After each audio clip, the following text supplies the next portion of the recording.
Hello and welcome to Sports by Northwest. I'm Bill Oram, sports columnist at the Oregonian, Oregon Live. Post-NBA All-Star Break edition, Snowpocalypse edition. If you're anything like me, you're stuck at home and you are head to toe in thermal underwear. Our new guest, this week's guest, is not wearing thermal underwear, or at least not that we know of. It is Sam Amick, senior NBA writer at The Athletic, host of the Tampering podcast, and my very, very good friend. Sam, how are you? Hello, William. Great to be here with you. We're getting really personal here at the top. You're going straight to the undergarments. No thermal underwear. For the folks who might only listen to the pod and not be on YouTube, you should go on YouTube because Bill looks like that guy from Frozen with the little shack in the middle of nowhere who, is yes, it's quite a look, buddy. I'm so happy that you're leaning into your Northwest life. But it's good to be with you. Well, I came inside from being outside sledding with my kids and got a little campfire going because we haven't left the house in 3 days. So I'm just leaning all the way into that. It's like, my kids are upstairs watching Frozen right now, and I feel like we're in Frozen. Like somebody needs to dispatch a party to go tell Elsa to lift the freeze, the eternal freeze that has suddenly descended on Portland, Oregon. Yes, midsummer blowout. Sam, by the way, before we get to basketball, you're here to talk to us about the Blazers, the NBA All-Star Game, which you and I are both at. But I also do have to acknowledge, not underwear, but your outerwear right now. I make jokes about this turning into a Big Sky Conference podcast. We've had Randy Ray, the former Weber State basketball coach, Bruce Barnum, the Portland State football coach, and now Sam Amick, who loves to troll me about Sacramento State's sudden and surprising rise in the football championship subdivision to beat my Montana Grizzlies the last 2 times. Although I'm pretty sure that that's going to even itself back out with your coach Troy Taylor going to Stanford. Hey, they still got, good coaching behind Troy. Some of his old guys stayed on board. They did lose some talent. Cameron Scadaboo, I think, heading off to Arizona State. So that was disappointing. Not a big fan of the transfer window because of that departure. But, listen, my bar as an alum is very low, as you know, based on the history of the program. So we take our W's where we can get them. We'll see how next year goes. And I should also note that the new head coach of Sacramento State is Andy Thompson, who is a former Montana Grizzly. So I think he's there to sort of commit some acts of like small college football espionage on behalf of the Montana Grizzlies. No. See, we respect your program, and we knew where to find the best people, and that's what you do. You keep your friends close and your enemies closer, and that's going to be the ticket. Bobby Fresca is another coach who is working with Andy, and a guy who has got a great resume and learned under Troy for a lot of years. So I'm confident, man. We're going to be having battles. Look forward to those. Sam, this is inevitably going to come back to the NBA and the Blazers. Last night you went to Kings Blazers at whatever is not Arco Arena. Golden One Center. Golden One Center. Correct. And I just have to ask, because the Blazers had their own travel adventures and their own snowed-in adventures. What was it like being around that team and seeing them after, basically being stranded in Portland for 24 hours and getting in just a few hours before tip-off, which is certainly not the travel norm in the NBA? Yeah, I mean, admittedly, Bill, I wasn't as close to them as I might have been on some other nights as it relates to talking to guys and getting in the weeds. It was a casual night at the arena for me. I went to the game, mostly spent time in the press room. Did talk to, Blazers PR, as Rasan Gathers, formerly of the Kings, caught up a little bit, got a little taste of their travel adventures, obviously saw the social media stuff, and as travel veterans ourselves, I will say that, 7 hours on a plane, like that's pretty legit. I don't know that I've ever actually stayed on the bird for 7 hours. And then some of the reporting that was out there about the exact timing, needless to say, they came, to that game dragging. And then, but before the game on the Kings side and the local community side, because as you know, they're on the edge of their seats trying to get in the playoffs, there was a lot of conversation about how, oh boy, this is quickly becoming a trap game because it's no Dame, no Jeremy Grant, and there is a reality in the NBA that, it's not cliche. It's true that you say that every single player in the NBA is very, very talented. This is the best of the best all the way to the 450th player.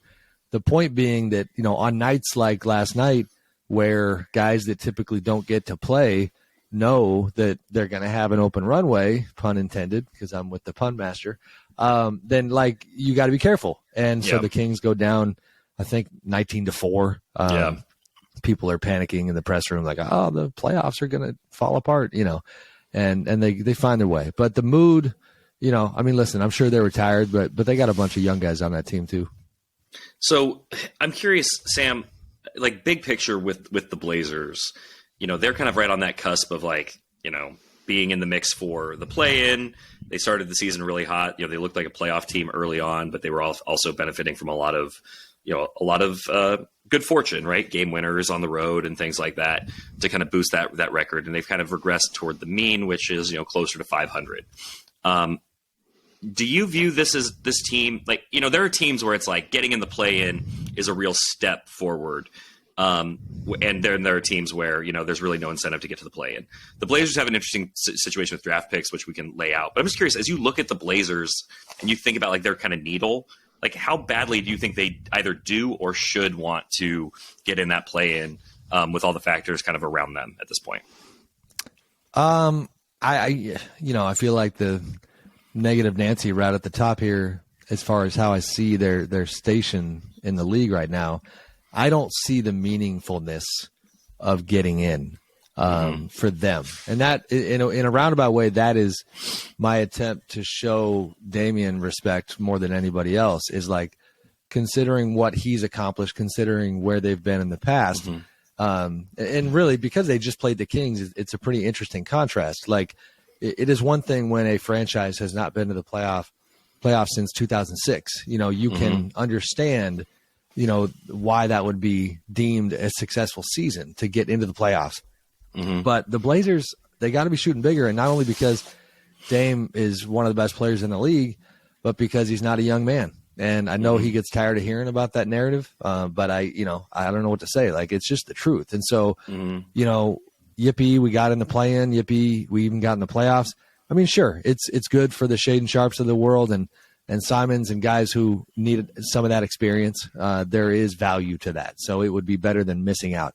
But because I've covered Dame's whole career and I've seen him, rip teams' hearts out with his clutch play and be on that stage, I have a very hard time, having, the needle move, if that makes sense, for something like that.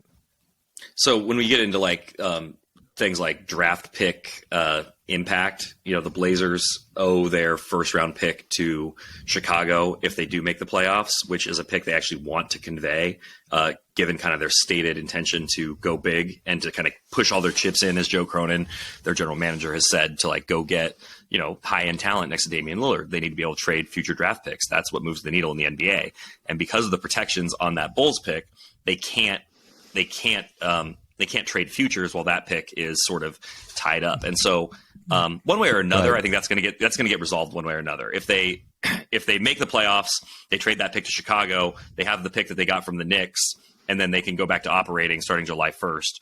Or you miss the playoffs, you have a lottery pick, and so you're not conveying that pick to the Bulls, but now you have this first round pick that you got from the Knicks in the trade for Josh Hart. Can you go to the Bulls with that pick and say, hey, we'll trade you this pick and maybe a second round pick to get off the protections on the other pick? So there's things that can be done there. So I actually don't think that making the playoffs, missing the playoffs is necessarily that impactful for the Blazers in terms of what it means for their ability to negotiate in the future. I think that there are mechanisms to kind of solve that problem both ways. And then a lottery pick in a deep draft just has some value. So I'm kind of with you. I'm not sensing the urgency to get in the playoffs, except for the fact that last year was an injury-ridden year. Damian Lillard missed more than half the season. Did not play in 2022 until the season opener in Sacramento.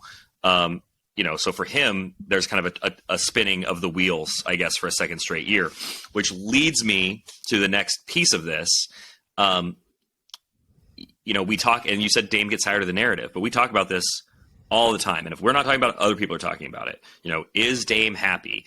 And when you talk to people around the league, not trying to read the tea leaves on whether Damian is happy or not, but when people look around the league, is there an acceptance that Damian is just not going to want out of Portland, or do you think that people still think that there might be a point where he hits the exit button?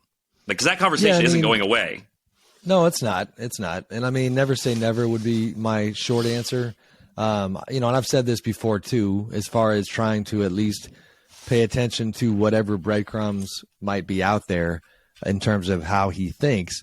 We shouldn't forget, and this is your past life as a Lakers beat writer. Yeah. We should not forget that now 2 summers ago, he engages with LeBron James in LA. LeBron invites him to his house to talk about the prospect of Dame partnering up with LeBron and AD.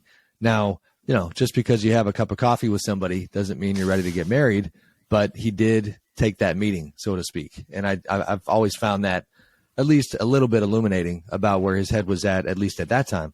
Since then, trying to read him, I've seen nothing but a pretty consistent messaging about him staying put and really kind of leaning even more into the idea that I'm going to just do what I can do where I am. And I'm so embedded in this community with this franchise. And as you know, because, you covered some of this stuff and it's part of the Portland story now, you also have, the regime change from Neil O'Shea to Joe Cronin, everything within there, where it seemed like in terms of the star player having some agency on the way that a place is going to function, I think he would probably agree that the Blazers did check that box. And so as far as comfort level, relationship with Jody Allen, the max extension they got done, there have been some potential hurdles that might have compelled him to go ahead and put his hand up in the air and say, all right, it's fine. Let me be the next star player to head out of town. And, but they have gotten over those hurdles. And now it's just a question of, for me, how quickly can they build something real and something, somewhat elite and substantive because of his age. And even right now, if you look at his season in a vacuum, you can make an argument. It is, without question, it's one of his best seasons ever. Absolutely. And in certain categories might be his best. And it's unfortunate. Again, this stuff I know he gets tired of hearing about. And he's been a little defensive recently on social media where folks, give him a hard time for staying in Portland. It's like Kevin Durant going to Phoenix. This is a parallel I'll make. I was happy, which is not, as you know, not normally an emotion that a reporter shares. Like, I have no problem admitting, like, Kevin's an incredible talent. I would rather see that talent featured on a big-time playoff stage. And I feel the same way about Dame. It doesn't mean I criticize him for staying. It just means that for his sake, and by extension, Blazer fans, I would love to see them get back to that level, because this basketball right now, this is probably a hard time of year for him. Like, all of a sudden, I mean, I hear you that they're pushing for the playoff spot, but for all intents and purposes, nationally, nobody cares about Blazers basketball right now. And I'm curious, too, not to throw it back at you, but if you have any insight here, even the game in Sacramento, I understand that it was a rigorous night of travel. I was a little surprised that Dame and Jeremy didn't play. I found that a little strange. And to see, Dame just kind of down there chilling and cheering his guys on kind of spoke to, like, I guess that's where we are now. The season's almost over and there's not a lot to play for. Yeah, I mean, it certainly – I think there are two ways you can look at it. But, I mean, obviously, if they weren't getting home until like 1 and then they were flying out and not getting to the arena to go through their normal routine, there is perhaps logic to saying we're going to shut it down with you guys for this night, except for the fact you're 26 games or 24 games away from the postseason. And as of last night, as Bill Simmons pointed out on Twitter, they were 1 game out of 6 in the loss column. So, I mean, it's not like this is slipping away from them, at least mathematically, where they couldn't make a run. Now, I think you can kind of look at who else is in the mix. The Lakers just got a lot better. OKC seems to be going for it. OKC has a lot of, I don't think OKC has any reason not to go for it at this point. Golden State's, presumably going to find its way in one way or another. So, I mean, just the kind of the obstacles when you look at, where teams are, like who are the Blazers going to jump, feels a little unlikely, but the math is there. And to be sort of casual about, something like, we're not going to play these guys because they got 2 hours less sleep or because, they didn't get to go through their normal morning stretch. If this was, I feel you. It feels like a little bit more like, convenient cover for a team that is, feeling kind of casual about. Well, and this is you and I just spent a lot of time together in Salt Lake City. So admittedly, I'm a little cranky coming off of AllStar Weekend when it comes to all things load management, because there was part of me watching that game going, all right, well, I don't care what logic you have, unless you tell us there's a specific injury that is getting rest and needs rest. You know, all those other guys who were out on the court were on the plane as well. And, you know, you look out in the crowd and there's all kinds of Lillard jerseys, you know, people coming to Sacramento. And how many times do we see this story, you know, where guys just seem to decide that it's not a priority. And I can't speak for why the choices that were made, but I did find it curious. So let's talk. You said, you know, if they can get better fast, or however you worded sort of their intentions to build this team around Damian. Let's break it down. So let's assume they extend Jeremy Grant or re-sign Jeremy Grant, as you know, they seem to be very confident they will. Jeremy hasn't necessarily said one way or the other, but Damian has said, hey, we did not bring him here for this to be a 1-year thing. So there seems to be an understanding. Right. If they re-sign Jeremy Grant, and I'm going to just assume they miss the playoffs and they have a lottery pick that then does not convey to Chicago, but that they figure out how to get the protections removed from that pick. They would then go into the draft. They would make a selection with their lottery pick. And then starting July 1st, they would have available to trade their 24, 26, 28, 30 first-round picks. That's 4 firsts, plus a recent lottery pick, plus you could throw in 3 swaps, and then they have some seconds. And then they have Anthony Simons, Shaedon Sharpe, you know, whatever young talent you might like, if somebody really like Jabari Walker, for example. But, I mean, Shaedon Sharpe and Anthony Simons are the two.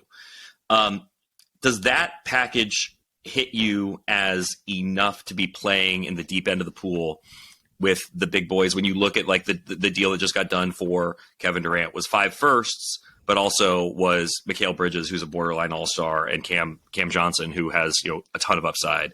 You know, and not to mention Jay Crowder, who then that's an additional 5 seconds. Like, when I describe kind of what the Blazers package looks like, do you see that as does that feel like that puts them in position to make the kind of move that it would take to really take that step? And if so, I mean, you look around the league, who are those guys who might become available where they could, you know, go fishing?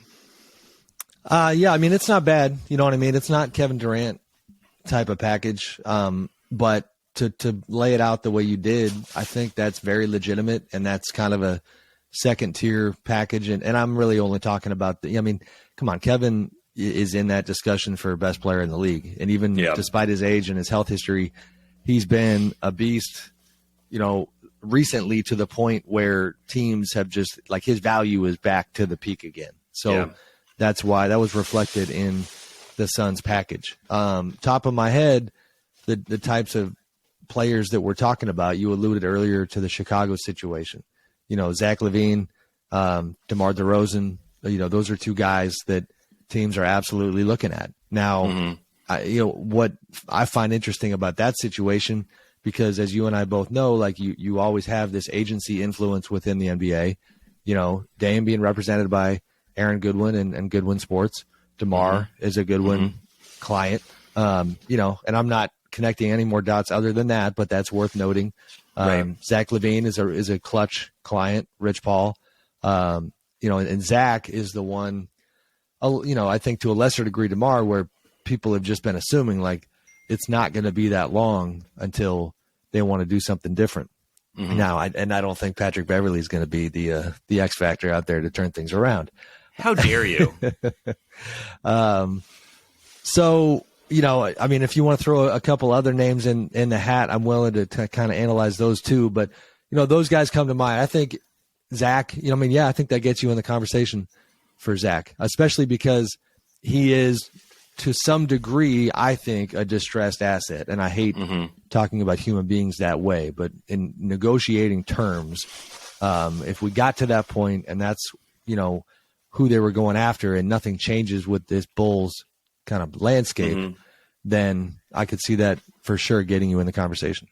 I feel like you said blandscape, which is an excellent portmanteau. So my first thought there is Zach LaVine as a fit next to Damian feels not ideal. DeRozan's more interesting to me as a player. but on his own, probably not pushing you over into that next tier. But he also is probably going to cost less. But so then you're not giving the whole gamut. Kid and caboodle. Yep. So I've had conversations and asked people who the next all-star caliber player who, asks out or is on the move is. Karl Towns comes up depending on what happens with Minnesota and with the Rudy Gobert situation. I'm just going to run through these, and you tell me if any of these move anything for you. Pascal Siakam always comes up, and I think that when we talk about the Blazers, people automatically think big because what we haven't really ever seen with Dame is that not even dominant, but that really springy rim protector roller who can really wreak havoc at the rim. I mean, LaMarcus Aldridge was an all-star big, but just played differently, and that was so early in Damian's career. So people think big. I also think that they have some serious interest in, who doesn't? A Mikal Bridges type player. I mean, the Blazers were one of the 29 teams to call the Nets about Mikal Bridges after that deal with Kevin Durant. They've long been linked to OG Anunoby, who, would be a great fit for them. But again, what are you giving up? And then what do you have left to go make other moves? Because, as a three-headed monster or a big three, if your big three is Damian Lillard, OG Anunoby, and Jeremy Grant, you're versatile. You're kind of interesting, but you're not beating the Phoenixes of the world or the Dallases or Denver. And so, to me, it's like the Blazers have to be thinking how do we get that type of talent? You love OG Anunoby as your third or fourth option on a championship team. And maybe I'm underselling him a little bit, but it's just hard. It's hard for your next move to be a third option type guy. No, I agree. And that's where, some of the names you mentioned, they're in different tiers. So OG, just to give quick context, and this was reported by Michael Grange of Sportsnet a while back, and it's accurate that the Raptors had 3 firsts on the table for OG. Now, so all that tells you is that 3 firsts was not enough for them to make that move. And, I think this summer they're going to go in, the Raptors will, having more knowledge about their market. And so OG probably costs you a little more than that. And to your point, then you're almost out of assets at that point. Mm-hmm. And that's the group that you have. He's a tricky one because defensively, which has obviously long been a weak spot for the Blazers, you're talking about a guy that can guard 5 positions and I think at his best could be a defensive player of the year candidate. And, that is absolutely something that could kind of lift up the Blazers floor. The Towns one, you want to talk about just the big idea. I know that this league is full of Karl Anthony Towns critics, myself being one of them, but, that would be somewhat imposing. That would be, I think, dynamic. And you wonder from a leadership standpoint, could Dame, I do think extremely highly of him as a leader. And could Dame find a way to take Karl into a new chapter and pull out the best basketball that he has to offer? I can see that because in Minnesota, it is pretty wild how they obviously pushed all their chips in for Rudy Gobert to go get a guy who plays Karl's position. And we're going to see when he eventually comes back, if it doesn't go well between Karl and Rudy and the rest of the group, especially because they've been playing a little better of late, who knows what happens there. So part of me kind of likes that idea. Again, you're in the conversation, but I do not have the vision or the blueprint or the plan to take the Blazers into elite contention. I'm not seeing that pathway. Well, and that's the problem. And that's why when you talk to so many people around the league, and you talk to way more league people than I do, but even the conversations I've had, so many of them start with, well, you got to trade Dame. If you're serious about winning, you got to trade Damian. And, that gets really complicated. It gets really personal for the fan base. It gets into a whole lot of stuff. And so what I always tell when I talk to executives or scouts and I say, hey, how do you fix the Blazers? And then I say, hey, you're the GM of the Blazers, but you can't trade Damian Lillard. If you trade Damian Lillard, you're going to get dropped into a snake pit and fed to tigers. It's not allowed. And so then it gets, you kind of operate with what you have. But in terms of the way the NBA is run, it is a lot harder to get there when you've got a guy who, is going to be making $60 million, who is, not, not a defensive player and not getting younger. It doesn't give you the kind of runway to build around like you're talking about. You can't wait for Shaedon Sharpe to develop unless he's going to be like a year 2 all-star. And I think people are really high on Shaedon Sharpe, but I mean, I think the roller coaster of his rookie season has not left many people thinking that it's going to be that quick for him. So you're in good company on saying there's no clear path. It's not like, oh, you've got these assets, then you just trade them all for, player X and it's fixed. It's not that easy. I do wonder with Toronto and OG Anunoby,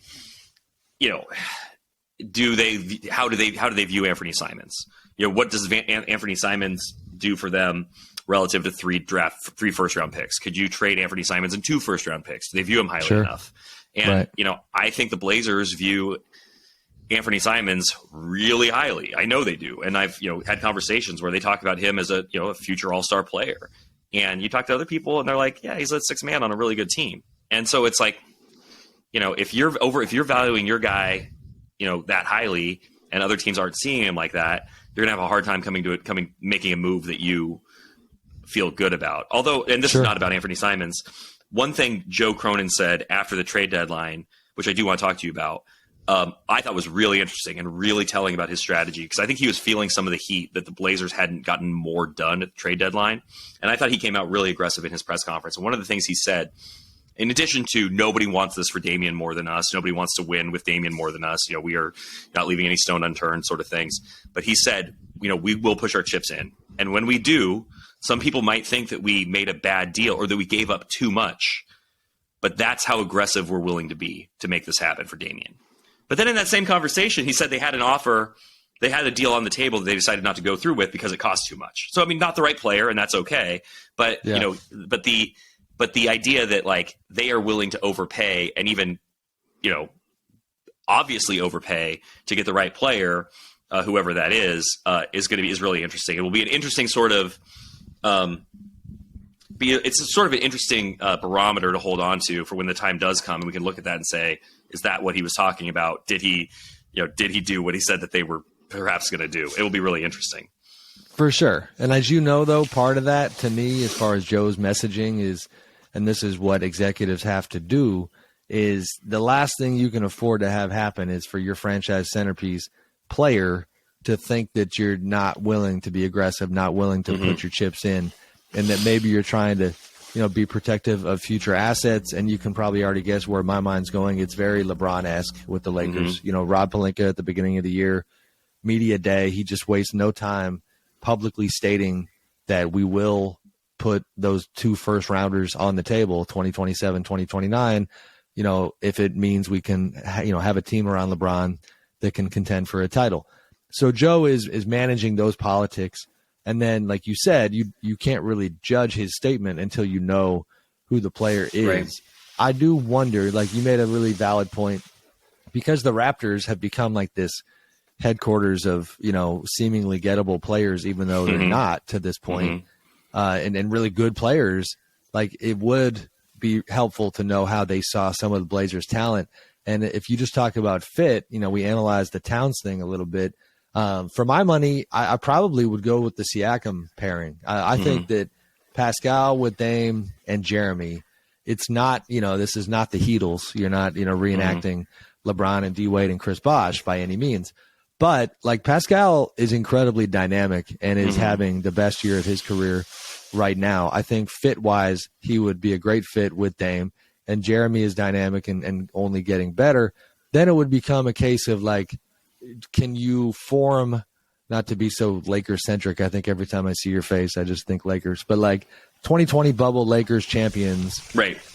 Like depth and strong defensive players, some playmakers to not have the ball in LeBron's hands all the time, just like with Dame. Like, Dame, Jeremy, Pascal with the right role players could be pretty good.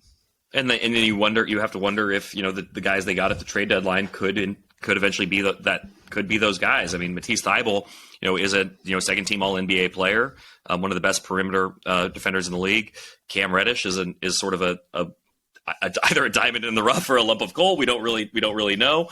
But I thought was an interesting project. And Sam, I'm coming to you with this knowing very well that you you're looking at this from very macro level, and you're not digging in on each thing as specifically as we are here. But there was a lot of, I think, angst with the Blazers fan base when it comes to, the fact that the Blazers didn't get anything done, and they traded Josh Hart. They kind of sold Josh Hart off for, a first round pick and Cam Reddish. Gary Payton II had been there, big free agent signing, and then they just traded him for 5 seconds. I think that's a fraught situation that we can or cannot get into, but that they didn't do more. And I came down on it much more positively, and it was one of those things where I wrote what I wrote, my little thoughts, and then I saw how angry everyone else was, and I'm like, am I just out to lunch on this? Because I was like, it felt like sound team building strategy. You've got the issue with the first round picks tied up with Chicago.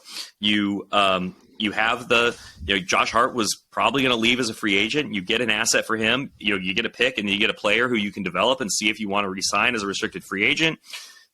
They valued Matisse Thybulle really highly. They got him for, essentially a song. And then, Gary Payton wasn't really moving the needle for them. And kind of sounds like he wasn't that happy. I viewed it as a positive trade deadline, and I think I'm the one person in Portland. So I'm just curious, when you kind of look at that whole thing, should the Blazers be criticized for their trade deadline, or is it just a case of, fans want it all and they want it right now?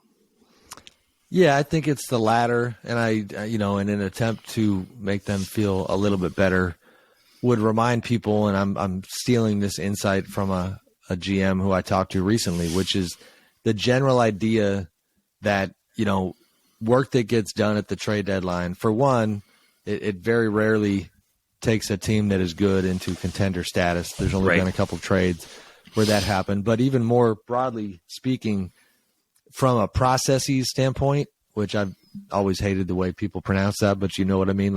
The minutia of the job and how best to attack team building and roster building, is that the trade deadline is chaotic at the end and rushed and hurried, and you have less data points with which to work. And it's just generally more fraught with risk. And there's a lot of executives who believe that, especially when you have even with Dame's age and the urgency to get something done, nobody expected them to be, a dangerous team in these playoffs. Right. So the urgency at this deadline is, for all intents and purposes, irrelevant. There's nothing that they could have done at this deadline, most likely, or very little, that they couldn't revisit in the summer. And a lot of times that's the stuff that fans and media, unfortunately, are not privy to. I guarantee you that Joe had all kinds of conversations, during the trade deadline season that informed him about where teams were, and dialogues and conversations that he will pick up again in the summer. It a lot of times becomes a building block to the off season when, the players are gone. You get a little bit of peace and quiet in your office with your group, your front office group and ownership, to really dig in and really critically think about what the right decisions are going to be, as opposed to juggling it with games and travel schedules and chaos. And so, a general commentary, remember that part, because unless you thought the Blazers were going to just, vault in the standings with some magical move right now, then, there's nothing to worry about, I don't think. Well, like Kevin Durant, right? If the Blazers had the assets to go acquire Kevin Durant, you also would have to contend with the fact that even though Kevin Durant's under contract, and Brooklyn could have traded him anywhere he wanted, they wanted to send him, for the best package. One, the Blazers package wasn't as good as Phoenix's, couldn't have been. And two, my sense of it was that, Brooklyn didn't really engage outside of Phoenix, right? That's Correct. kind of, it was stated that's where he wanted to go. And yeah, the days of, especially a star of that caliber, the days of you not paying any mind to where the player wants to go are mostly over. And it shows you how much, call it player empowerment or whatever you want to call it, how much juice Kevin had, because that the negotiations were with Phoenix only. Yeah. So producer Andrew Thien is listening in and making us sound good, and he is a Blazers super fan. I always like to preface it with that. He had a couple of questions here, and one that I think you could maybe hit quickly if is what the league thinks of Shaedon Sharpe. What is his value? What is his perception? And has he changed his perception from the draft when it was, sort of this complete unknown, Is that a name you've heard in your conversations around the league this year? I mean, you kind of hit on it earlier. It was like some real flashes in the beginning, and I think, the human component comes into play there, where he did kind of jump on the radar early and change the narrative to a degree quickly this season, because everybody was so micro-focused on, all right, who is playing with Damian Lillard, and are any of them any good? Right. And so you saw these moments, and I think, his value had an uptick at that point. But then you also countered it a bit by, hinting at the fact that, he's going to be imbalanced. He's going to be inconsistent. That's what you get with a very young player. And even if you go back to the draft, I would say, macro look at it, the Blazers have to be really happy, because when they took him, there was a little bit, I think you and I might have talked about it back then, there was a little sense that that maybe even Damian would have been a little surprised by the pick, because it was quote unquote a project, and a guy that, whose timeline or runway was going to be longer than he might have wanted it to be. So, no, I mean, good value. I don't, that's not going to take a first off the table necessarily in a trade package. But it's going to, be of significant value, and it depends on who you're talking to as well, right? Like if it's another team that is in building mode and trying to get a young core in there, and that's the direction they're going, then, he could be a nice fit. So you just alluded to this, so it's perfect for question number 2 from producer Andrew Thiem, Blazer superfan. Damian's 32, and we talk about it all the time. Oh, he's getting up there in years. No offense, Sam. But, as you said, I don't know what you're talking about. He's having arguably a career year. We've seen guards like Chris Paul and Stephen Curry really play, seemingly, the longevity has really been there. And I wonder if, producer Andrew Thiem, Blazer superfan, wonders if perhaps we are overvaluing Dame's age. Is this a pejorative? Well, I feel like you're giving a pejorative with Blazer superfan. Yeah. If perhaps we make too big of a deal about Damian's age, given what we've seen from other guards, from some of his peers, and given how well Damian takes care of his body, as producer Andrew Thiem, Blazer superfan, says, he's not Iverson. Man, fair.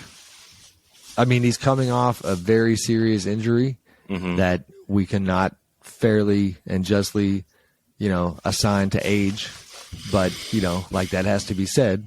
Like, he has not been impervious to health obstacles, and took, that was a tough injury that took a long time to get back from.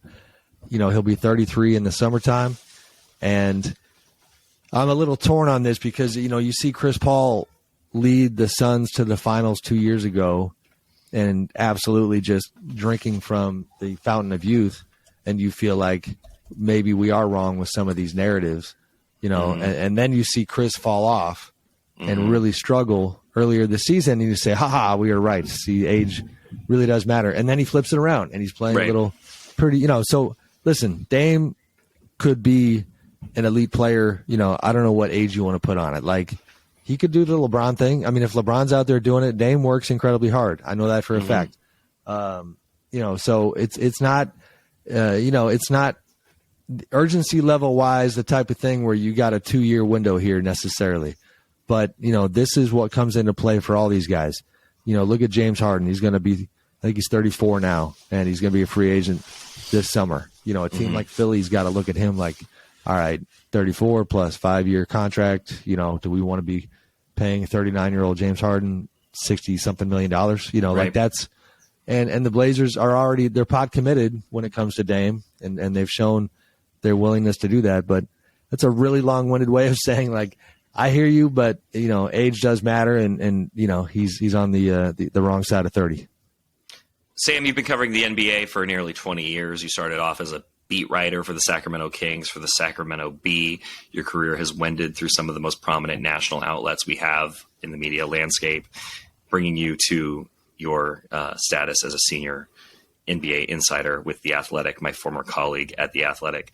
What is one story in your storied history covering the league that you will never forget? Just pick one. Like the whole intro sounded like a roast. I was waiting for the punchline. One story that I'll never forget. I don't know. I mean, should I just go stream of consciousness? Because I don't know why. Yeah, go ahead. You mostly want what? No, I want something funny. This is funny. The Maloof Brothers used to own the Kings. And when AllStar Weekend was in Las Vegas, you remember the kind of somewhat disastrous Las Vegas AllStar Weekend, the Maloofs were front and center and kind of like the unofficial hosts because they had the Palms Casino in Vegas. They were kind of the Vegas party boys at that time. And so they were in their element. Like that whole weekend was, like you have a big mansion and everybody's coming to party at your house. And oh, by the way, they did have a big mansion out in Henderson, Nevada, and did throw a big old party that I might have gone to. And during that weekend, my job for the Sacramento Bee was to trail the Maloofs for a lot of the weekend and just write a colorful feature story on what it was like to be them. So that assignment, I think this was on All-Star Saturday night, takes me to their casino where they had a party and a club happening and everything.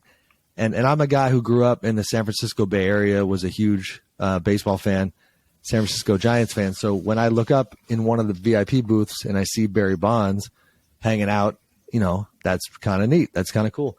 And then I see a guy that I'm covering at the time, Ron Artest.